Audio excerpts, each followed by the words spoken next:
Music composer singer Soni സായിയാണ് നമുക്കിപ്പോൾ. Hi Sony. Hi, എനിക്ക് ഒരുപാട് കാര്യങ്ങൾ പറയാനുണ്ട്. അതിനു മുമ്പ് ഓണവെയിൽ ഓളങ്ങളിൽ പാടിക്കൊണ്ട് നമുക്ക് തുടങ്ങാം. ഓക്കെ.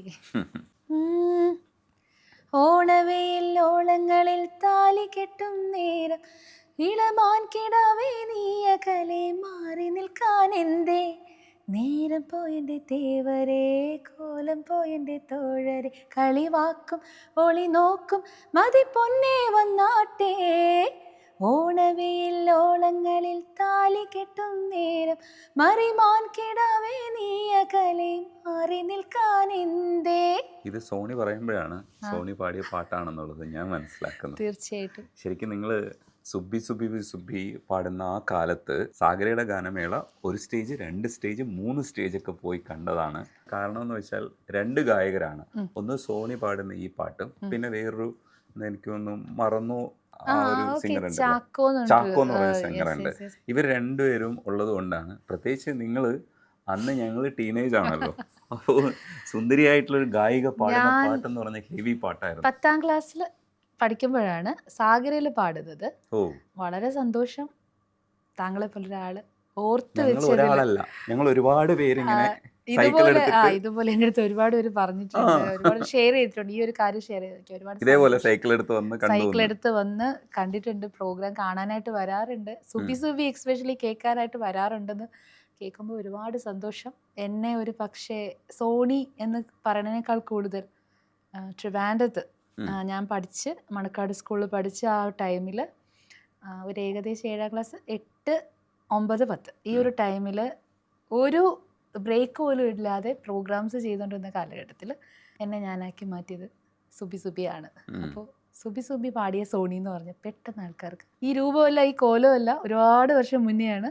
അന്ന് ഒരുപാട് ഭാഗ്യമുള്ള അല്ലെങ്കിൽ എല്ലാവരുടെയും ജീവിതത്തിൽ നല്ല കാലഘട്ടം എന്ന് പറഞ്ഞ് ഓർത്ത് വെക്കാനുള്ള ഒരു കാലഘട്ടമായിരുന്നു എനിക്ക് ആ കാലം എന്ന് പറയുന്നത്. സുബി സുബി 2 വരിയെങ്കിലും പാടാം. എൻ്റെ ഏറ്റവും ഇഷ്ടപ്പെട്ട അലിഷ ചിനോയ് എന്ന് പറയുന്ന ഗായികയുടെ പാട്ടാണ്. എന്നാലും ഞാൻ മൈക്കിൽ അനുകരിക്കുന്ന പോലെ അത്രയും വരില്ലെങ്കിലും ശ്രമിക്കാം. യാദ് തുമ്ഹാരി ജബ് ജബ് ആയേ ഗീത് തുമ്ഹാരാ याद दिलाए यादों का गम जब दिल को सताए मेरे लबों पे नगमाए आए जू जू जुबी जुबी जुबी zubi zubi zubi zubi zubi zubi hey hey. ഇത് കേൾക്കുന്ന സമയത്തുണ്ടല്ലോ എന്തൊരു കയ്യടിയായിരുന്നു. അതെ അതെ, ആ ഹേ എന്ന് പറയുമ്പോ തന്നെ പിന്നെ അങ്ങോട്ട് എനിക്കിപ്പോ ഓർമ്മ വരുന്നത് പിന്നെ ഈ പാട്ടൊക്കെ കുറച്ച് കഴിഞ്ഞപ്പോഴേക്കെ പ്രോഗ്രാം സ്റ്റോപ്പ് ചെയ്യാനായിട്ട് പാടുന്ന ഒരു പാട്ടായി മാറി. എന്താ അറിയോ, അടി ബഹളം ആകെ പ്രശ്നമാണ്. കാരണം ഡാൻസ് കളിക്കുമ്പോൾ ഈ സംഘാടകരുമായിട്ട് പ്രശ്നം, ട്യൂബൊക്കെ എടുത്ത് അടിച്ച് അവിടെ ആകെ പിന്നെ പാട്ട് നിർത്തി വെക്കേണ്ട ഒരുപാട് പേര്. ഈ പാട്ട് തുടങ്ങുമ്പോൾ തന്നെ പോലീസൊക്കെ സ്റ്റേജിനടുത്തോട്ട് വരുമായിരുന്നു. ആ തുടങ്ങിയിട്ടുണ്ട് ഈ പാട്ട് മിക്കവാറും അടിയാകും. ഡാൻസ് കളിക്കുമ്പോൾ ഗ്രൂപ്പുകൾ തമ്മിലും ഭയങ്കരമായിട്ടുള്ള പ്രശ്നം ഉണ്ടാവുമായിരുന്നു. ഇപ്പൊ കുറച്ചുകൂടെയൊക്കെ ഡാൻസ് കളിക്കാനൊക്കെ നമ്മൾ പഠിച്ചു സംഘമായിട്ട്. വ്യത്യാസമുണ്ട് കേട്ടോ. അത് പറഞ്ഞത് വലിയൊരു കാര്യമാണ്. എന്നാലും എൻ്റെ ഒരു അഭിപ്രായമാണ്, പണ്ട് പാടുമ്പോൾ ഞങ്ങളധികം കണ്ടിട്ടുള്ളത് കൊണ്ട് പറയുന്നത്, ഞങ്ങൾ പെർഫോം ചെയ്യാറില്ല, ഓഡിയൻസ് ആണ് പെർഫോം ചെയ്യുക. ഇപ്പൊ നേരെ തിരിഞ്ഞു, സ്റ്റേജിലാണ് പെർഫോമൻസ് കൂടുതൽ. ഇപ്പൊ പാട്ടിനേക്കാൾ കൂടുതൽ സിംഗേഴ്സ് ഇതെന്താ പറയാ പെർഫോമൻസിൽ കോൺസെൻട്രേറ്റ് ചെയ്യുന്നത് കൊണ്ട് എത്രത്തോളം പെർഫെക്ഷൻ വരുമെന്ന് എനിക്ക് അറിയത്തില്ല. അതൊരു കഴിവാണ്, അങ്ങനെ ചെയ്യാൻ പറ്റുന്നത് വലിയൊരു ടാലന്റ് ആണ്. അതാണ് കുറെ മാറ്റങ്ങൾ വന്നിട്ടുണ്ട്. നിങ്ങൾ ഇന്നായിരുന്നെങ്കിൽ സ്റ്റേജിൽ കുറച്ചുകൂടി രസമായിട്ട് പെർഫോം ചെയ്യാൻ പറ്റും. ഇല്ല, ഞാൻ ഇപ്പോഴും അതേപോലെയാണ് ഞാൻ ചെയ്യുന്നത്. എനിക്ക് ഒരു ചേഞ്ച്, ഞാൻ കാലഘട്ടം മാറിയതനുസരിച്ച് ഒരിക്കലും മാറില്ല. ഞാൻ അന്ന് എങ്ങനെയാണ് എൻ്റെ വോയിസിലാണ് ഞാൻ എൻ്റെ ഫീലും എൻ്റെ എക്സ്പ്രഷൻസും അത് കേൾക്കുന്ന ആൾക്കാർക്ക് അത് കിട്ടിക്കോളുന്ന എനിക്ക് നല്ല കോൺഫിഡൻസ് ഉണ്ട് ഇപ്പോഴും. എന്തൊക്കെയായാലും നമ്മൾ ആ ഒരു വോയിസ് ഇമിറ്റേറ്റ് ചെയ്ത് കൊണ്ടാണ് എനിക്ക് അന്ന് 10th വെച്ചിട്ട് ലൈറ്റ് മ്യൂസിക്കിനോടൊപ്പം മിമിക്രിക്കും ഫസ്റ്റ് ഉണ്ടായിരുന്നു. 5 പേരുടെ വോയിസ് ഇമിറ്റേറ്റീവ് ആയിരുന്നു. ഉം. അങ്ങനെയാണ് പലപ്പോഴും സിനിമയിലോട്ടൊക്കെ, ഇന്നത്തെ പോലത്തെ കാലമല്ലല്ലോ, ഉം. വെരി ടഫ് ടു എൻ്റർ ഒരു മൂവിയിലോട്ട്. ഉം. അപ്പോൾ ഇതുപോലെ സിനിമയിലൊക്കെ കയറിയത് അങ്ങനെയാണ് പറയാം. ഈ സുബി സുബി പാടിയത് കൊണ്ടാണോ ശരിക്കും ആദ്യം സിൽക്കിന് വേണ്ടിയിട്ട് പാടാൻ വിളിക്കുന്നത്? തീർച്ചയായിട്ടും അത് അടിപൊളിയല്ലേ? അത് സത്യം. അത് എന്താ വെച്ചാലേ ഇപ്പോഴത്തെ പോലെ റിയാലിറ്റി ഷോസ് ഒന്നും അങ്ങനെ അധികം ഇല്ലല്ലോ. ഉം. അപ്പോൾ ഗാനമേള തന്നെയായിരുന്നു പബ്ലിക്കിന്റെ ഏറ്റവും വലിയ ഒരു ഞാൻ ഈ സംസാരിക്കുന്നതൊക്കെ മനസ്സിലാവുന്ന നമ്മുടെ ആ ഒരു കാലഘട്ടം, അല്ലെങ്കിൽ അന്ന് ഒരു മിഡിൽ ഏജ് ഒക്കെ ആയിരുന്നവർ ഇപ്പോൾ കുറച്ച് അവർക്ക് മനസ്സിലാവും ഞാൻ ഈ പറയുന്നത്. അവരുടെ സന്തോഷം അവർ ഇന്ന് ടി വിയിലിരുന്ന് കാണുന്ന മാതിരി ലൈവ് പോയി കണ്ടിട്ടാണ് അവർ സന്തോഷിച്ചിരുന്നത് ഗാനമേളയ്ക്ക്. അപ്പോൾ ഇതുപോലെ ഈ ഒരു മോഹൻ സിത്താരങ്ങൾ ഈ പാട്ട് സുഖവാസത്തിലെ സിൽക്ക് സ്മിതയ്ക്ക് വേണ്ടി ഒരു പാട്ട് ചെയ്യുമ്പോൾ ആരുണ്ട്, അത് കൂടുതൽ പാട്ടിനേക്കാൾ കൂടുതൽ എക്സ്പ്രഷൻസ് ആണ്. അപ്പോൾ എക്സ്പ്രഷൻസ് എന്ന് പറയുമ്പോൾ ഹാ മച്ചാ ഇങ്ങനെയാണ് ആ പാട്ട് തുടങ്ങുന്നത്. ഫസ്റ്റ് ആലോചിക്കണം, അന്ന് ഈ പാട്ട് പാടുമ്പോൾ ശരിക്കും എനിക്ക് 15 വയസ്സ് അങ്ങനെ ഒരു ഏജ്, ആ ഒരു ടൈമിലാണ് ഞാൻ, അമ്മ എന്നെ സ്കൂളിൽ വന്ന് കൂട്ടിയിട്ട് യൂണിഫോമൊക്കെ ഇട്ട് തരങ്കണി സ്റ്റുഡിയോയിൽ പോയിട്ടാണ് ഞാൻ ഈ പാട്ട് പാടുന്നത്. ഇന്നും ഞാനത് ഓർക്കുന്നുണ്ട്. അപ്പോൾ ബംഗാര ബംഗാര ബംഗാരയാടുമ്പോൾ രംഗോലിയാകും നീ മുന്നിൽ എന്നൊരു പാട്ടാണ്. അപ്പോൾ ചിച്ചിക്കിട്ട് കിട്ടി ചിക്ക് ചാ ചാ ചാ, ചിച്ചിക്കിട്ട് കിട്ടി ചാ ചാ ചാ, ഈ സാധനം ഇങ്ങനെ കംപ്ലീറ്റ് ഇന്നത്തെ മാതിരി കട്ട് ചെയ്തിട്ടോ എഡിറ്റ് ചെയ്തിട്ടോ പിന്നെ ഒന്നും പാടുന്നതല്ല. അന്നത്തെ കാലഘട്ടം എന്ന് പറയുന്നത് കംപ്ലീറ്റ് ലൈവ് ഓർക്കസ്ട്ര പൊക്കോണ്ടിരിക്കുമ്പോൾ നമ്മൾ പാടണം, ആ ടൈമിൽ നമ്മൾ പാടണം. അങ്ങനെ ഒരു ഭാഗ്യം കിട്ടിയിട്ടുണ്ട്. ജോൺസൺ ഭയങ്കര ജോലിയാണ്, ടാസ്ക്കാണ്. ഒരാൾ തെറ്റിച്ചാൽ കംപ്ലീറ്റ് ഓർക്കസ്ട്രേഷൻ ചെയ്യുന്നവർ, അതിൽ ഏതെങ്കിലും ഒരു ഇൻസ്ട്രുമെൻ്റ് തെറ്റിച്ചാൽ പോലും ആദ്യം മുതലേ തുടങ്ങണം. അത് ജോൺസൺ മാഷിൻ്റെയും രാജമണി സാറിൻ്റെയും ഒക്കെ പാട്ടുകൾ. അതുപോലെ എനിക്ക് പാടാൻ ട്രാക്കൊക്കെ പാടാൻ ഭാഗ്യം കിട്ടിയിട്ടുണ്ട്. യെസ്. നിങ്ങൾ പുന്നാരപ്പേടമാനെ പുതിയ വേർഷൻ ധീരയിൽ വന്ന സമയത്ത് നിങ്ങളാണ് പാടിയെന്നുള്ളത് അത് ആർക്കും അറിയത്തില്ലല്ലോ. ഓ, അതൊരു ഇൻഫോർമേഷൻ ആണ്. ഞാൻ ഒരു കാലഘട്ടത്തിൽ ഡബ്ബിംഗ് സിനിമകളുടെ രാജാവായിരുന്ന സിനിമയിലെ പാട്ടായിരുന്നു പുന്നാരപ്പേടമാനെ. അത് രണ്ടാമത് ധീരയിൽ വരുമ്പോഴും അതേ സാധനം തന്നെ വന്നു. കിരവാണി സാറല്ലേ എൻ്റെ പിന്നിലുള്ളത്? അതെ അതെ അതെ അതെ. അത് പറയുമ്പോൾ എന്താ വെച്ചാൽ ഡബ്ബിംഗ് സിനിമ എന്ന് പറഞ്ഞുകൊണ്ട് ഞാൻ പറയാണ്, ഇങ്ങനെ ഒരു അവസരത്തിൽ എനിക്കിത് പറയാൻ പറ്റുള്ളൂ, അതുകൊണ്ട് ആ സന്തോഷത്തിൽ പറയാണ്. കെട്ടിപ്പൊടി കെട്ടിപ്പൊടിടാ കണ്ണാള കണ്ടപടി കെട്ടിപ്പൊടിടാ, അതിൻ്റെയൊക്കെ മലയാളം ഞാനാ പാടിയിരിക്കുന്നത്. അയ്യോ പത്തിക്കിച്ച് അതാ ഞാൻ പാടിയിരിക്കണേ. അയ്യോ അയ്യോ പൊടിച്ചിരിക്ക്, അതിൻ്റെ മലയാളം ഞാനാ പാടിയിരിക്കുന്നത്. അതോടൊപ്പം വന്ന പാട്ടാണ് ഈ പാട്ട്. പുന്നാരപ്പേടമാനെ ഒന്ന് നില്ല്, ഏയ് പപ്പ ഹേ പപ്പ ഹേ പാപ്പ. ആ പാട്ടൊക്കെ ആ ഒരു ടൈമിൽ ഞാൻ പാടുന്നത്. ഒരു 50ഓളം ഡബ്ബിങ് മൂവീസ് പാടിയിട്ടുണ്ട്. അത് പക്ഷേ ഇങ്ങോട്ട് കടന്നു വന്നപ്പോഴും ഈ അടുത്ത് കാപ്പാനിലെ ഐറ്റം സോങ് ഞാനാണ് പാടിയിരിക്കുന്നത്. ഐറ എന്ന് പറഞ്ഞ സിനിമയിൽ മേഘദൂതം പാടി വരുമോ, ആ പാട്ട് ഞാനാണ് പാടിയിരിക്കുന്നത് ഡബ്ബിങ്. അറം എന്നൊരു സിനിമയിലെ പാട്ട് ഞാനാണ് പാടിയിരിക്കുന്നത്. അങ്ങനെ ഏകദേശം ഈ അടുത്ത് വരെയും ഡബ്ബിങ് മൂവീസ് പാടുന്നുണ്ട്. പക്ഷേ ചില പാട്ടുകളൊക്കെ ഇപ്പോൾ ഹിറ്റായി വരുന്ന മാതിരി ആ പാട്ടുകൾ മുന്നോട്ട് അല്ലെങ്കിൽ ആരും അറിയാതെ പോകുന്നു. ഞാൻ മാത്രമല്ല, അങ്ങനെ ഒരുപാട് പേര് പാടുന്ന അറിയാതെ പോകുന്നുണ്ട്. ഡബ്ബിങ് ഈ ഓണവേൽ പോലെ തന്നെ പുന്നാരപ്പേടമാനം നല്ല ഹിറ്റായ പാട്ടാണ് എന്നുള്ളത് അറിയില്ല. എനിക്കൊന്നും ആദ്യത്തെ പാട്ടില് MG ശ്രീകുമാരേട്ടനാണ്, രണ്ടാമത് അഫ്സലാണ് പാടിയിരിക്കുന്നത്. അതെ അതെ അതെ. ബോംബെ മാസ്റ്ററിൽ വേറൊരു ഭാഗ്യം കൂടി കിട്ടിയിട്ടുണ്ട്. ഓണവേലിനോടൊപ്പം ചക്കരമാവിൻ കൊമ്പ്. ചക്കരമാവിൻ കൊമ്പ് അതും ഹിറ്റായിരുന്നു പാട്ട്. ആ പാട്ട് ഹിറ്റായിരുന്നു എന്ന് മാത്രമല്ല, ഞാൻ ഭയങ്കരമായിട്ട് ഇഷ്ടപ്പെടുന്ന സോനു നിഗം സാറിനോടൊപ്പം ഒരു ഡ്യൂറ്റ് പാടാൻ പറ്റി എന്നുള്ളതാണ് അതിലെ ഞാൻ കാണുന്ന ഒരു ഭാഗ്യം. കണക്ട് ചെയ്ത് പറയുകയാണെങ്കിൽ സോനുജീനെ ഞാൻ പരിചയപ്പെടുന്നത് ഞാൻ ഇന്ത്യൻ ഐഡൽ എന്ന് പറഞ്ഞിട്ടാണ് ആകെ ഒരു റിയാലിറ്റി ഷോയിൽ ഞാൻ പാർട്ടിസിപ്പേറ്റ് ചെയ്തിട്ടുണ്ട്. അതിലെനിക്ക് സെലക്ഷൻ ഉണ്ടായിരുന്നു. ആ സെലക്ഷൻ കിട്ടാൻ കാരണം സോനുജിയാണ് എന്നെ ഏറ്റവും കൂടുതൽ സപ്പോർട്ട് ചെയ്തത്. മലയാളികളെ ഭയങ്കര ഇഷ്ടമാണ് അദ്ദേഹത്തിന്. അന്ന് അനുമാലിക് സാറും ഫറാഖ് ഖാൻ മാമും ഉണ്ടായിരുന്നു. പക്ഷെ എന്നാലും എനിക്ക് ഏറ്റവും ഹെൽപ്പ്. പക്ഷെ അന്ന് എൻ്റെ ഒരു അവസ്ഥയിൽ അന്നെന്ന് പറയുന്നത് ഫ്ലൈറ്റ് ചാർജ് ഒക്കെ ഇന്നത്തെ മാതിരി ചീപ്പസ്റ്റ് ആയിട്ട് കിട്ടുന്നൊരു സമയമല്ല. നമ്മുടെ അഭിജിത്ത് സാവന്തൊക്കെ വിൻ ചെയ്ത ഒരു സീസണാണ്. അപ്പോൾ പെട്ടെന്ന് നമ്മൾ അവിടെ നിന്ന് ട്രാവൽ ചെയ്ത് ഇവിടെ എത്തി, ബോംബെയിലെത്തി, ഷൂട്ടിനൊക്കെ വരണമായിരുന്നു. ഞാൻ 2-3 ഷൂട്ടൊക്കെ കഴിഞ്ഞ ശേഷം എന്നെ കൊണ്ട് പറ്റാത്ത ഒരു സാഹചര്യം ആയതുകൊണ്ട് ഞാനതങ്ങ് ഡ്രോപ്പ് ചെയ്തു. പക്ഷെ എൻ്റെ ആഗ്രഹം സഫലമായി. എനിക്ക് സോനുജിയെ കാണാൻ പറ്റി. സോനുജി എന്നെ ഇപ്പം കണ്ടാലും തിരിച്ചറിയുന്നത് എന്നുള്ളൊരു സന്തോഷമുണ്ട് എനിക്ക്. കാരണം ആ സമയത്ത് സ്വരലയ അവാർഡ് വാങ്ങാനായിട്ട്, ഗന്ധർവ സംഗീതത്തിൻ്റെ അവാർഡ് വാങ്ങാനായിട്ട് അദ്ദേഹം വന്നപ്പോൾ ബാക്ക് സ്റ്റേജിൽ എന്നെ കണ്ടിട്ട് ഇങ്ങോട്ട് വന്ന് കൈ തന്ന് സംസാരിച്ചു. എനിക്ക് ഇതൊക്കെയാണ് എൻ്റെ ഏറ്റവും വലിയ സന്തോഷം. അവാർഡ് കിട്ടുന്ന കൈ തന്നതെന്ന് വെച്ചാൽ അത് സോനു നിഗം അത് ഇത് സത്യമായ കാര്യമാണ്. കാരണം അവിടെ ഒരുപാട് പ്ലേബാക്ക് സിംഗേഴ്സ് ഉണ്ടായിരുന്നു. അപ്പൊ അവരവിടെ നിന്ന സമയത്ത് എന്നെ ഞാൻ മാറി നിന്നു. ഞാൻ അങ്ങനെ ഒരാളാണ്, എനിക്ക് ഇടിച്ചു കയറി പോകാൻ അറിയാത്ത ഒരാളാണ്. അത് എനിക്ക് ഫീൽഡിൽ കുറച്ച് പ്രശ്നങ്ങൾ വരുത്തിയിട്ടുണ്ട്. അത് എൻ്റെ തെറ്റാണ്. ഇടിച്ചു കയറുക എന്നുള്ളതാണ് നമ്മുടെ വേണ്ട ഒരു കാര്യം. അപ്പോൾ ഇദ്ദേഹം എന്നെ കണ്ടു. ആ സോനിജി ആ ക്യാ കരേ ഹാപ്പി എന്ന് പറഞ്ഞിട്ട് അദ്ദേഹം ഇങ്ങോട്ട് വന്നിട്ട് എനിക്ക് കഴിയുന്നത്. അതെനിക്ക് എൻ്റെ ഏറ്റവും വലിയ ഇത് പല സ്ഥലത്തും പറഞ്ഞിട്ടുണ്ട്. അതെ. അപ്പോൾ ചക്രമാവിൻ പാടാം. ചക്കരമാവിൻ കൊമ്പത്ത് കുത്തിയിരിക്കണ തത്തമ്മേ, ഒരു പച്ചില കുത്തി കാര്യം ചൊല്ലും കന്നിത്തത്തമ്മേ, തിരുവാതിര മഞ്ഞലയിൽ ധനുമാസ നിലാവലയിൽ മലനാടിനെ ഓർത്തു വിതുമ്പിയൊരീണം നീ പകരൂ. ചക്കരമാവിൻ കൊമ്പത്ത് കുത്തിയിരിക്കണ തത്തമ്മേ, ഒരു പച്ചില കുത്തി കാര്യം ചൊല്ലും കന്നിത്തത്തമ്മേ. അതേപോലെ ദാസാറിന്റെ കൂടെ ഡ്യുവറ്റ് പാടാനുള്ള ഭാഗ്യം കിട്ടി. അതും ഒരു ഭാഗ്യമാണ്. അത് ഭാഗ്യമാണോ എന്ന് ചോദിച്ചാൽ അതെ, തീർച്ചയായിട്ടും.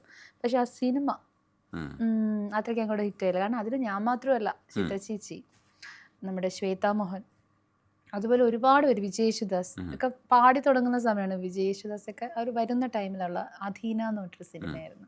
അനഘസ്വരരാഗം ഹൃദയമതിലോല സുഖമേ സംഗമം, അങ്ങനൊരു പാട്ടായിരുന്നു. അപ്പോൾ അത് അങ്ങനെ ഡ്യുവറ്റ് പാടാൻ പറ്റിയിട്ടുണ്ട്. ഈ അന്ന് കാലഘട്ടത്തിൽ ടോപ്പായിട്ട് നിന്ന ഒരാൾ പിന്നെ എവിടെ പോയെന്നുള്ളത് ഞങ്ങൾക്കറിയില്ല. അപ്പം ഞാൻ വീണ്ടും പരിചയപ്പെടുമ്പോഴാണ് ആ സോണി ആണെന്നുള്ളത് തിരിച്ചറിയുന്നത്. നിങ്ങളുടെ പേര് സോണി സായി എന്നല്ല, സോണി നടേഷ്. അതിവിടെ പറയാലോ, എന്തായാലും അത് പറയണമല്ലോ. കാരണം അതൊരു പക്ഷേ കൺഫ്യൂഷന് മാറ്റും. ഈ ഇപ്പോൾ ഒരു എൻ്റെ പേര് ഗൂഗിളിൽ അടിച്ച് നോക്കിക്കഴിഞ്ഞാൽ കുറേ പാട്ടുകളിൽ സോണി മാത്രമായിരിക്കും. അതായത് ഈ പുന്നാരപ്പേട മന അല്ലെങ്കിൽ അതിന് മുമ്പുള്ള പാട്ടുകൾ, സുഖവാസം, അതൊക്കെ എടുത്ത ഭരതൻ എഫക്ട്സ് അതിലൊക്കെ പാടിയിട്ടുണ്ട്. കാവലം ശ്രീ അദ്ദേഹത്തിൻ്റെ നാരായണ പണിക്കർ സാറിൻ്റെ പാട്ടാണ് മ്യൂസിക് ചെയ്ത്. ആ ഇതിലൊക്കെ പാടുമ്പോൾ സോണി. ആഫ്റ്റർ ദാറ്റ് ഒരു 18 വയസ്സായപ്പോൾ എൻ്റെ ജീവിതത്തിൽ ടോട്ടലി ഒരു ടേണിംഗ് പോയിന്റ് വന്നു. അത് ഞാനായിട്ട് വരുത്തി വെച്ചതോ അല്ലെങ്കിൽ ഞാനായിട്ട് സെലക്ട് ചെയ്തതോ ഒന്നുമല്ല. വന്നു വീണു. അല്ലെങ്കിൽ നിമിത്തമെന്നോ വിധി എന്നോ ഒക്കെ ആൾക്കാർ ഓമനെ പേര് വിളിക്കുന്ന ആ ഒരു സാധനം. അപ്പോൾ ആ കല്യാണത്തിന് ശേഷം പേരിൽ സോണി നടേശ് ശങ്കർ എന്ന് ഇട്ടു. കാരണം അധീന എന്നുകൊണ്ട് സിനിമ പുള്ളിയുടെ സംഗീതത്തിലുള്ളതായിരുന്നു. അതുകൊണ്ട് അങ്ങനെയാണ് പേര് ഇട്ടത്. അപ്പോൾ കുറേ കാലഘട്ടം ആ പേരിൽ അങ്ങനെ തുടരേണ്ടി വന്നു. അതിനുശേഷം ആ ഒരു ബന്ധം പിരിയലിലൂടെ ആ പേര് വീണ്ടും മാറ്റേണ്ടതായിട്ട് വന്നു. അപ്പോൾ അങ്ങനെ ഇരുന്ന സമയത്താണ് ഓണവെയിൽ ഓളങ്ങളിൽ ഞാൻ പാടുന്നത്. കുറേ കാലം ഒരു ബ്രേക്ക് എടുക്കേണ്ടി വന്നു. ഇതിൻ്റെയൊക്കെ ഒരു കുറച്ച് പ്രശ്നങ്ങളും വിഷമങ്ങളും അല്ലെങ്കിൽ ആ ഒരു ബുദ്ധിമുട്ടുകൾ കാരണം ബ്രേക്ക് വന്നുപോയി. കാരണം നമ്മളൊരു നല്ല ഹൈപ്പിൽ നിൽക്കുന്ന സമയത്ത് അതിൽ നിന്നും ഒരു പെട്ടെന്നൊരു ചേഞ്ച് വരുമ്പോൾ, പ്രത്യേകിച്ച് ചെറിയൊരു ഏജിൽ അത്യാവശ്യം നല്ല അവാർഡ്സൊക്കെ ചെറിയ പ്രായത്തിൽ തന്നെ കമറ ഫൗണ്ടേഷൻ അവാർഡ് രാഷ്ട്രപതിയിൽ നിന്നൊക്കെ വാങ്ങി, സ്റ്റേറ്റ് ലെവൽ ഫസ്റ്റ്, നല്ല രീതിയിൽ ഇങ്ങനെ പൊയ്ക്കൊണ്ടിരുന്നപ്പോഴാണ് പെട്ടെന്ന് ഇങ്ങനെ ഒരു അവസ്ഥ വന്നത്. ഈ 18 വയസ്സിൽ തന്നെ കല്യാണം കഴിക്കാൻ എന്താ അത്രയും? അത് പറയുകയാണെങ്കിൽ ഒരുപാട് കഥ പോലെ ഇങ്ങനെ പോകും. കാരണം നമ്മൾ മനഃപൂർവ്വമല്ല ഒരു കാര്യത്തിലും ചെന്നുപെടുന്നത്. ഇതിനിടയിലൊക്കെ ഈ പാട്ടുപാടി ഇങ്ങനെ ഇത്രയും ഷൈൻ ചെയ്ത് അമ്മ, എൻ്റെ വീട്ടിലെന്ന് പറയുന്നത് ഒരു സാധാരണ കുടുംബമാണ്. ചേച്ചി മെന്റലി ചാലഞ്ചഡ് ആണ്. ഞങ്ങൾ 3 പെൺകുട്ടികളാണ്. സിസ്റ്റർ അനിയത്തി എന്ന് പറയുന്ന അന്ന് കുഞ്ഞാണ് പഠിച്ചുകൊണ്ടിരിക്കുന്നത്. ഭയങ്കര വലിയൊരു കുടുംബം ആയിരുന്നില്ല. ഞാൻ പ്രോഗ്രാമിന് പോയിട്ട് തന്നെയാണ് ഞാൻ എൻ്റെ വീടിൻ്റെ കാര്യങ്ങളൊക്കെ നോക്കിയിരുന്നത്. അത്യാവശ്യം ഞാൻ പഠിച്ചതും അല്ലെങ്കിൽ ഞാൻ നല്ലൊരു രീതിയിലേക്ക് എൻ്റെ കുടുംബത്തിനെ ഇങ്ങനെ ബിൽഡപ്പ് ചെയ്ത് വന്നുകൊണ്ടിരുന്നത് എല്ലാവർക്കും അറിയുന്ന കാര്യമാണ്. എന്നെ അറിയുന്ന എല്ലാവർക്കും അറിയുന്ന കാര്യമാണ്. എത്ര എഫേർട്ടാണ് ഞാൻ കൊച്ചു നാൾ മുതലേ ഉം. എടുത്തിരുന്നു എന്നുള്ളത്. അതിനോടൊപ്പം തന്നെയാണ് സംഗീതം ഒരു സൈഡിൽ കൂടി കൊണ്ടുവന്നത്. ഞാൻ എൻ്റെ സക്സസ്സിലോട്ട് ഇങ്ങനെ വന്നുകൊണ്ടിരുന്നത്. അപ്പോൾ ഈ ഒരു പ്രപ്പോസൽ വരികയായിരുന്നു. ഞാൻ പേരെടുത്ത് ആരുടെയും പറഞ്ഞ് ഇപ്പം താങ്കൾ പേര് പറഞ്ഞതുകൊണ്ട് മസാർ പേര് പറഞ്ഞുകൊണ്ട് മാത്രമാണ് ഞാൻ ആ പേര് പറഞ്ഞു. വേറെ എവിടെയും ഒരു ഇൻ്റർവ്യൂയിലോ ആരെയും ഇത് ചെയ്യാനായിട്ടോ ഒന്നും ഞാൻ പറഞ്ഞിട്ടില്ല. വേണമെങ്കിൽ നമുക്ക് അങ്ങനെയുള്ള വേദികളുണ്ടല്ലോ ഇപ്പോൾ ഇഷ്ടംമാതിരി ഉണ്ട് പറയാനായിട്ട്. അപ്പോൾ ഒരു നല്ലൊരു മ്യൂസിക് കുടുംബം, സംഗീത കുടുംബത്തിൽ ഞാൻ ചെന്നാൽ മകളുടെ സംഗീതം ഒരിക്കലും നഷ്ടപ്പെടില്ല. അത് ഒരു ഒരു സപ്പോർട്ടായിരിക്കും എന്നൊക്കെ വിചാരിച്ച് വിവാഹം കൊണ്ടുവന്ന ആൾക്കാർ പറഞ്ഞതനുസരിച്ചിട്ട്, അല്ലെങ്കിൽ ഇടയ്ക്കൊരു മീഡിയേറ്റർ ഉണ്ട്, അവരെയും ഞാൻ ഇതിനകത്തേക്ക് വലിച്ച് ഇടുന്നില്ല. അവർ മറ്റ് സുഖമായിട്ട് അല്ലെങ്കിൽ ഒരു കുടുംബമായിട്ട് അവർ കഴിഞ്ഞോട്ടെ. വെറുതെ ആവശ്യമില്ലാതെ നമ്മൾ ആരെയും പേര് പറഞ്ഞ് ഇത് ചെയ്യുന്നില്ല. അവിടെയൊക്കെ ഒരു ഇൻഫ്ലുവൻസ് ഉണ്ട്. കാരണം ഒരു 17-18 വയസ്സുള്ള കുട്ടിക്ക് ഒരു ഉറച്ച തീരുമാനം എടുക്കാനുള്ള ഒരു കഴിവൊന്നുമില്ല.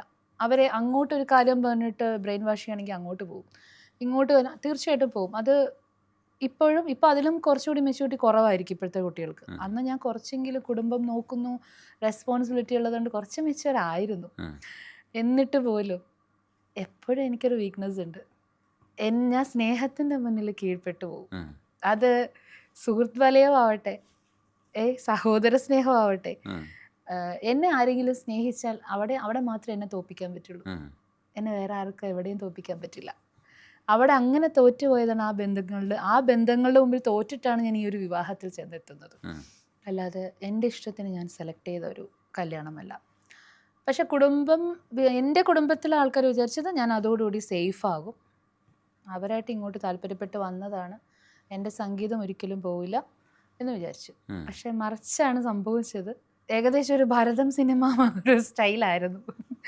കാരണം അങ്ങോട്ട് ചെന്ന് കഴിഞ്ഞപ്പോൾ പിന്നെ ഈ പറഞ്ഞ മാതിരി കല്യാണം കഴിച്ച് കൊണ്ടുവരൊന്നും പിന്നെ സപ്പോർട്ടില്ല.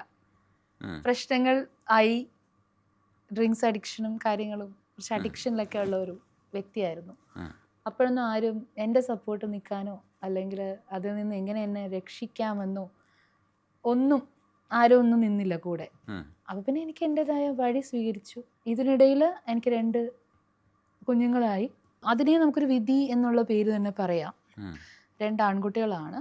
അപ്പോൾ അവർ വളരെ ചെറുതായിരുന്നപ്പോൾ തന്നെ എനിക്ക് ഈ ഒരു കാര്യം, ഡിവോഴ്സ് എന്ന് പറയുന്ന തീരുമാനത്തിലേക്ക് എനിക്ക് എടുക്കിയിട്ട് അവിടെ മാത്രമാണ് ഞാൻ പക്വതയായിട്ട് തീരുമാനമെടുത്തതെന്ന് ഇന്നും ഞാൻ വിശ്വസിക്കും. എൻ്റെ തീരുമാനം വളരെ നല്ല തീരുമാനമായിരുന്നു. എൻ്റെ 23-ാമത്തെ വയസ്സിൽ ഞാൻ എടുത്ത തീരുമാനം കറക്റ്റ് തീരുമാനമായിരുന്നു എന്ന് എനിക്കിപ്പോൾ ഞാൻ അത് ആലോചിച്ച് അഭിമാനിക്കുന്നു.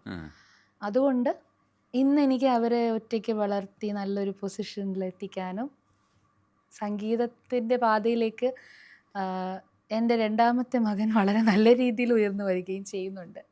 എനിക്ക് സപ്പോർട്ട് ചെയ്യുന്നുണ്ട്. ഇപ്പോൾ ഞാൻ സംഗീത സംവിധാനം എന്ന് പറഞ്ഞല്ലോ, അത് ചെയ്യുമ്പോഴൊക്കെ എനിക്ക് സപ്പോർട്ടാണ്. സായി ശരൺ, ശിവാശരൺ, അങ്ങനെ അവരുടെ പേര് പറഞ്ഞാൽ അവർക്ക് അഭിമാനമാവും. കാരണം ഇത്രയും കാലം ഞാൻ എന്തായാലും ഈ ഒറ്റയ്ക്കുള്ള ഈ യാത്രയിൽ അവർക്കൊരു മാതൃകയായി തന്നെയാണ് മുന്നോട്ട് പോയിക്കൊണ്ടിരിക്കുന്നത്. ഫൈറ്റ് ചെയ്യുന്നുണ്ട്. നേരത്തെ പറഞ്ഞ ഇത്രയും പാട്ടുകൾ പാടിയിട്ടും ഇതൊക്കെ ചെയ്തിട്ടും സംഗീത സംവിധാനം ചെയ്തിട്ടും ഒരുപാട് അച്ചീവ്മെൻറ്റ്സ് എൻ്റെ ലൈഫിൽ വന്നിട്ടും ആരും തിരിച്ചറിയാതെ പോകുന്ന ഈ ഒരു ഇതിലും ഞാൻ കുറച്ചെങ്കിലും സന്തോഷമായിട്ടിരിക്കുന്നുണ്ടെങ്കിൽ ഒരു സൈഡിൽ കൂടി ഞാൻ ഫൈറ്റ് ചെയ്തുകൊണ്ടിരിക്കുന്നുണ്ട്. അവിടെയാണ് നമുക്കൊരു ബലം തരുന്നത്. 23 വയസ്സിൽ പുറത്തു വരിക എന്ന് പറയുന്നത്, സെപ്പറേറ്റഡ് ആവുക എന്ന് പറയുന്നത് ചെറിയ കാര്യമല്ല. അപ്പോൾ ആ തീരുമാനം എടുക്കുമ്പോൾ ശരിക്കും കയ്യിൽ ഈ പാട്ടൊക്കെ ഉണ്ടായിരുന്നോ ആ സമയത്ത്? വീട്ടിൽ പാട്ട് മാത്രമേ ഉണ്ടായിരുന്നുള്ളൂ എൻ്റെ ഉള്ളിൽ. എനിക്ക് വേറെ ഒന്നും, ബാക്കി ഞാൻ അതുവരെ സമ്പാദിച്ച കുറച്ച് കാര്യങ്ങളുണ്ടല്ലോ, മെറ്റീരിയൽ ആയിട്ടുള്ള കുറച്ച് കാര്യങ്ങൾ, അതെല്ലാം തന്നെ ഈ കല്യാണത്തോടൊപ്പം തന്നെ എനിക്ക് നഷ്ടപ്പെടുകയും കൂടി ഉണ്ടായി. ഒരുപാട് നഷ്ടങ്ങൾ എനിക്കുണ്ടായി. പക്ഷെ പിന്നെ ഞാൻ നോക്കുമ്പോൾ ബിഗ് സീറോ, ഫ്രണ്ടിൽ ഒരു ഡാർക്ക്നെസ് ആൻഡ് കയ്യിൽ 1 വയസ്സും 3 വയസ്സുള്ള 2 കുഞ്ഞുങ്ങളും, വീട്ടിൽ പഴയ അവസ്ഥ തന്നെ. അനിയത്തിയും ഏകദേശം ഒന്ന് ഡിഗ്രി ആ ഒരു ലെവലൊക്കെ ആയി വരുന്നതേ ഉള്ളൂ. പക്ഷെ എൻ്റെ ഈ ഒരു ഇത് കൊണ്ടായിരിക്കാം എൻ്റെ അനിയത്തിക്ക് നല്ലൊരു ഭാവി ഉണ്ടായി. കാരണം എത്രത്തോളം പ്രശ്നങ്ങൾ കുടുംബത്തിലുണ്ടാവും അത്രത്തോളം അപ്പുറത്തെ സൈഡ് ഭയങ്കരമായിട്ട് കെയർ ചെയ്യും. അല്ലെങ്കിൽ ഇതുപോലെ നമ്മൾ കൂടുതൽ പഠിക്കണം, നന്നായി പോകണം, അല്ലെങ്കിൽ നല്ല രീതിയിൽ അങ്ങനെ ആയിട്ട് എന്തായാലും എൻ്റെ അനിയത്തിക്ക് നല്ലൊരു ലൈഫ് എനിക്ക് ഉണ്ടാക്കി കൊടുക്കാൻ പറ്റി. മാത്രമല്ല ഞാനിപ്പോഴും വിശ്വസിക്കുന്നത്, ഞാനൊരു പോസിറ്റീവ് സൈഡ് പറയുകയാണ്, നമ്മുടെ പ്രശ്നങ്ങളില്ലേ, നമുക്ക് പ്രശ്നങ്ങൾ തരുന്നത് ഭാഗ്യമായിട്ട് കാണണം. അപ്പോൾ നമ്മുടെ കഴിവ്, കുറച്ച് കഴിവ് ഉണ്ടെങ്കിലും ആ കഴിവിനെ നമ്മളിങ്ങനെ ഊതി ഊതി ഊതി ഊതി ഇത് വലുതാക്കി വലുതാക്കി സാധാരണ ഒരു വെറും സിംഗറായിട്ടിരുന്ന ഞാൻ ലിറിക്സ് എഴുതാൻ തുടങ്ങി, മ്യൂസിക് ചെയ്യാൻ തുടങ്ങി. 4-5 സിനിമകൾ മ്യൂസിക് ചെയ്തു. അടുത്ത് തന്നെ ഇപ്പോൾ മ്യൂസിക് ചെയ്യാൻ പോകുന്നു, വേറൊരു സിനിമ. എന്നാലും നിസ്സാരമല്ല കേട്ടോ. സ്ട്രഗ്ലിംഗ് എന്ന് പറയുന്ന ഒരു വലിയ സംഭവം തന്നെയാണ്. ഞാനിങ്ങനെ കരയാൻ ഇഷ്ടപ്പെടാത്ത ഒരാളായതുകൊണ്ടായിരിക്കാം, പ്രത്യേകിച്ചും ഇങ്ങനെ ഒരു ക്യാമറയുടെ മുമ്പിലും സമൂഹത്തിന് മുമ്പിലൊന്നും കരയാൻ എനിക്ക് അത്ര ഇഷ്ടമല്ല. അല്ലാതെ ഉള്ളിൻ്റെ ഉള്ളിൽ കരയാറുണ്ട്, അല്ലെങ്കിൽ ഒറ്റയ്ക്ക് ഇരിക്കുമ്പോൾ കരയാറുണ്ട്, അടുത്ത സുഹൃത്തുക്കൾ അടുത്തിരിക്കുമ്പോൾ കരയാറുണ്ട്. അല്ലാതെ ഞാൻ പുറത്തങ്ങനെ കരഞ്ഞിട്ട് തോൽക്കാൻ ഇഷ്ടമല്ല. പക്ഷേ ഈ നോട്ടുമാലകളൊക്കെ കിട്ടിയിരുന്ന ഒരു കാലമുണ്ടല്ലോ, അത് സ്റ്റേജ് ഭയങ്കരമായിട്ട് അടക്കി ഭരിച്ചിരുന്ന ഒരു കാലമാണ്. നിങ്ങൾക്ക് ഒരുപാട് പ്രോഗ്രാംസ് ഒക്കെ ഉണ്ടായിരുന്നു. ഉറപ്പായിട്ടും അപ്പോൾ കിട്ടിയ കുറേ സ്നേഹമുണ്ട്. ആ സമയത്തൊക്കെ ഒരുപാട് ആൾക്കാർ പ്രപ്പോസലുമായിട്ട് വന്നിട്ടുണ്ടാവും. ഒരുപാട്. അവരുടെയൊക്കെ ശാപമുണ്ടെന്ന് സംശയമുണ്ട്. ഇപ്പം ഞങ്ങൾ തന്നെ നോക്കിയിരുന്ന ഒരു ആരാധനയോട് നോക്കിയതുകൊണ്ടാണ് ഞങ്ങൾക്ക് ഇത് കാണാൻ വന്നത് എന്നുള്ളത് കൂടാണ്. നിങ്ങളുടെ പാട്ട് നല്ലതാണ്, ഇതൊക്കെ കളറൊക്കെ നല്ലതാണ്, നല്ല ട്രൂപ്പാണ്, അതൊക്കെ ശരിയാണ്. പക്ഷെ നമ്മളെ അട്രാക്ട് ചെയ്യുന്ന ഘടകം എന്ന് പറയുന്നത് ഈ പറയുന്ന ആ പെൺകുട്ടിയായിരുന്നു. അപ്പോൾ ആ പെൺകുട്ടി എത്രയോ പേര് ആരാധിച്ചിട്ടുണ്ടാവും. എനിക്ക് ലെറ്റേഴ്സ് ഒക്കെ ഇഷ്ടം പോലെ ട്രൂപ്പിൽ വരുമായിരുന്നു ഒരുപാട്. അന്ന് ഈ വാട്സപ്പും ഫോണും ഒന്നും ഉണ്ടായിരുന്നില്ലല്ലോ. അപ്പോൾ ഒരുപാട് ലെറ്റേഴ്സ്. പക്ഷെ ഞാൻ നേരത്തെ പറഞ്ഞ ആ ഒരു കുടുംബത്തിൻ്റെ പ്രാരാബ്ദമില്ലേ, അത് ഞാൻ വളരെ സീരിയസ് ആയിട്ട് എടുത്തിട്ടുണ്ടായിരുന്നു. അന്നും ഇന്നും ഞാൻ ആഗ്രഹിക്കുന്ന ഒരു കാര്യമുണ്ട്. ഞാൻ കാരണം എൻ്റെ ഫാമിലിക്കോ അല്ലെങ്കിൽ മറ്റ് ആർക്കെങ്കിലോ ഒരിക്കലും ഒരു ബാഡ് നെയിം വരരുതെന്ന് ഞാൻ ഭയങ്കരമായിട്ട് ശ്രദ്ധിക്കുന്ന ഒരാളായിരുന്നു. അത് ഇന്നല്ല, അന്നേ, ആ ചെറുപ്പകാലം മുതലേ. പക്ഷെ കുട്ടിത്തത്തിലുണ്ടാവുന്ന ഈ പറയുന്ന അട്രാക്ഷൻ എന്ന് പറയുന്ന സംഭവത്തിനും അല്ലെങ്കിൽ അങ്ങനെ വരുന്ന ഒരു ഇതിൽ കുട്ടികളിലൊക്കെ ഒരുപാട് ആൾക്കാർക്ക് പലതും പറയാമല്ലോ, കഥകളുണ്ടാക്കി പറയാം, ഇഷ്ടപ്പെടും. കാരണം ഞാൻ ഇച്ചിരി അല്ല, നല്ലോണം ചട്ടപ്പിയായിരുന്നു. ഒന്ന് പറഞ്ഞാൽ 2 അപ്പം തന്നെ റിപ്ലൈ കൊടുക്കുന്ന ഒരാളായിരുന്നു. അപ്പോൾ എന്നോട് ആരെങ്കിലും മോശമായിട്ട് എന്തെങ്കിലും സംസാരിക്കുകയൊക്കെ ചെയ്താൽ അപ്പം തന്നെ റിപ്ലൈ കൊടുക്കുമായിരുന്നു. അതെനിക്ക് ചെറുതായിട്ട് ശത്രുത ഉണ്ടാക്കിയിരുന്നു. അപ്പോൾ പലർക്കും അത്ഭുതമാണ് ഞാൻ എന്തുകൊണ്ടാണ് അഫെയറിലോ അല്ലെങ്കിൽ അങ്ങനത്തെ കാര്യങ്ങളിലൊക്കെ ഒന്നും പെട്ടെന്ന് വീണ് പോകാത്തത് എന്നുള്ളത്. അഫെയറൊക്കെ വന്നിട്ടുണ്ട്, അതിൻ്റെയൊക്കെ ഒരു ഭാഗമാണ് ഒരു പക്ഷേ നമ്മുടെ ജീവിതമൊക്കെ ഇങ്ങനെ ആയി പോകുന്നത്. ചില വാശികൾ, ചില വൈരാഗ്യങ്ങൾ, തീരുമാനങ്ങൾ എടുക്കുമ്പോൾ ബുദ്ധിയില്ലാതെ അവിടെ ഉണ്ടാകുന്ന ദേഷ്യത്തിന് ഇപ്പുറത്തൊരു തീരുമാനം റോങ് ആയിട്ട് എടുക്കുക. ഇങ്ങനെയുള്ള കാര്യങ്ങളൊക്കെ ആരെങ്കിലുമൊക്കെ ഇനി ചെയ്യാൻ ഉദ്ദേശിക്കുന്നുണ്ടെങ്കിൽ ആരും ചെയ്യരുതെന്നുള്ളതാണ് എൻ്റെ അഡ്വൈസ്. കാരണം നമ്മൾ ലൈഫിൽ ഒരാളുടെ എന്തെങ്കിലും ദേഷ്യം ഉണ്ടെങ്കിൽ ആ ദേഷ്യം തീർക്കാൻ ഇപ്പുറത്തൊരു റോങ് ഡെസിഷൻ. ഞാൻ പിന്നീട് എവിടെയൊക്കെയോ വായിച്ചു, നമ്മൾ ഭയങ്കര പ്രശ്നത്തിലിരിക്കുമ്പോഴും ടെൻഷനിലിരിക്കുമ്പോഴും തീരുമാനങ്ങൾ എടുക്കരുതെന്ന്. പക്ഷെ പിന്നീടാണ് വായിച്ചത്, അപ്പോഴൊന്നും വായിക്കാൻ കിട്ടിയില്ലായിരുന്നു.